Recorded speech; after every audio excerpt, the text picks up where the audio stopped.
వర్షం పడుతోంది గదా! అన్నాడు. ఇంక అక్కడి నుంచి రోజు ఆశ్రమం ఊర్చి సపర్యలు చేస్తూ ఉంది. ఆయన ఏమి పట్టించుకోలే.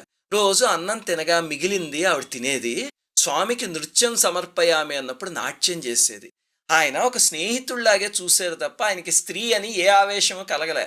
కానీ ఆవిడ మనస్సు మాత్రం నెమ్మదిగా మారి ఆ పంతం పోయి ఆయన మీద ప్రేమ పెంచుకుంది.